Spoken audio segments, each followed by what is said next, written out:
Alright, in this video I would like to talk to you about mortgages. And mortgage might be secured that pledges a title of a specific asset as a collateral. Okay, most likely it will be real estate, so a piece of property, of land, or a building. Okay, so how about in the next one I will show you an example, because mortgages require a special schedule that we need to prepare before you can do the journal entries. Porter Technology issued a $500,000 8% 20-year mortgage note on December 31st, 2020 to finance a new research lab. The terms provide for annual installment payments. So what are installment payments? Those are payments to pay off the mortgage, and they happen to be on the same day, in the same time. And I'll show you how we set up the little schedule. So this payment, the cash payment, will be always given to you. So when you go to the bank will give you the amount. Okay? So the first line I will set up as an issue date when we actually sign the loan.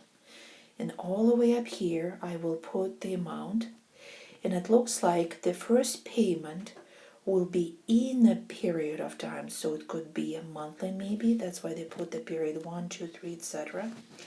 And how would you calculate the interest?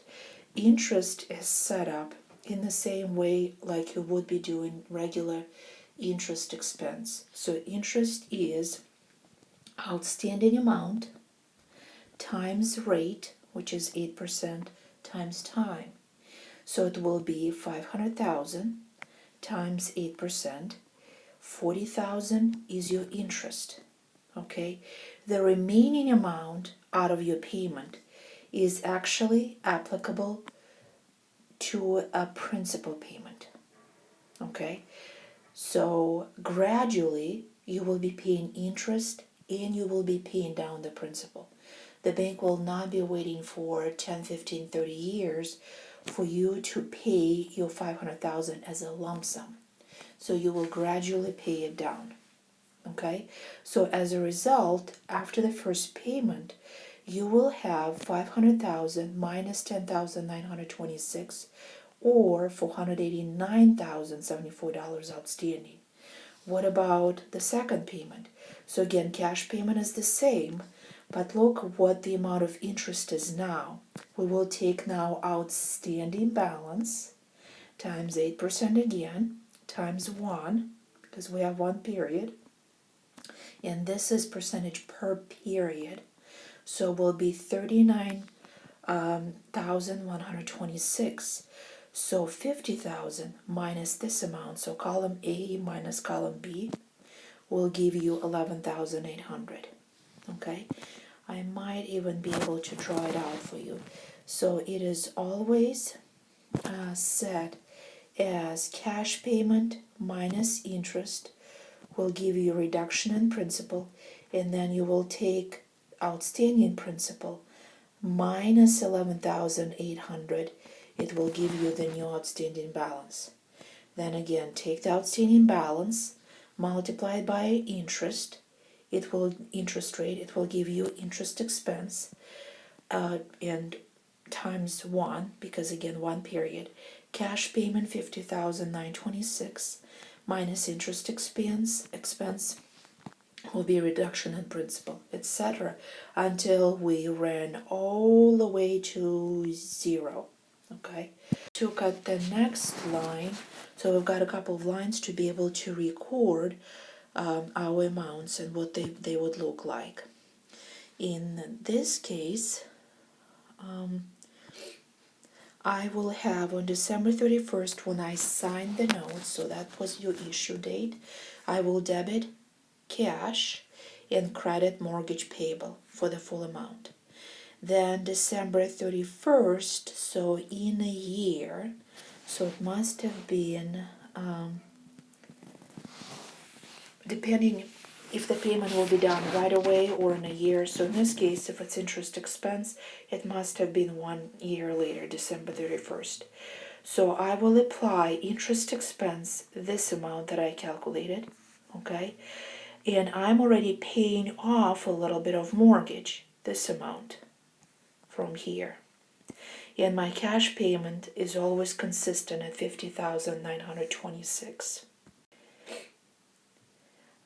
Let's take a look at this example. Goal Research issued $250,000, 6%, 20-year mortgage note, and the payments are $21,796. So they want you to record the mortgage and the first payment. So you can set up the full table, but since it's only 2 journal entries, we'll just go ahead and try to do it without the table. So we borrowed cash, $250,000, and recorded it as mortgage payable. Then for the next journal entry, we know what the amount of cash payment is that is given to us by the bank.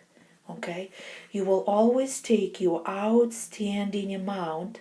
Since it's the very first payment, we just borrowed this, right? So it will be 250,000 times 6% times 1 for 1 period. 15,000 is your interest, and then the difference between the two is a reduction in principal. So for next time when I'm calculating the interest, what will be outstanding balance will be 250,000 minus 6,796 that we just paid off.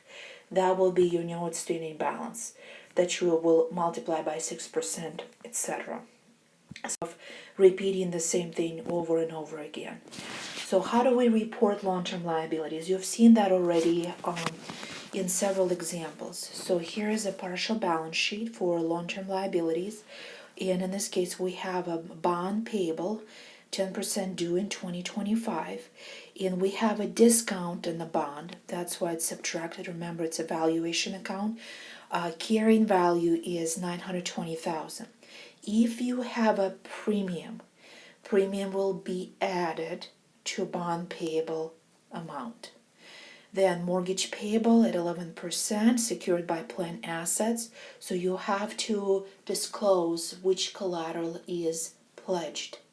It's especially needed for other banks. So for example, I cannot go around and pledge the same collateral with several banks and keep borrowing. Okay, so the bank can check and say, all right, accounts receivable is already pledged, or this building is already pledged, so I will not lend you any more for the same collateral. And then lease liability in total, here's our long-term liabilities. And if you remember, current maturities of long-term debt that will be paid within 1 year are reported as a current liability. So if you remember that mortgage that we paid within a year, that small part of it, roughly $6,000 in the last example, that will be actually current maturities of long-term debt because we're paying it off within the upcoming year.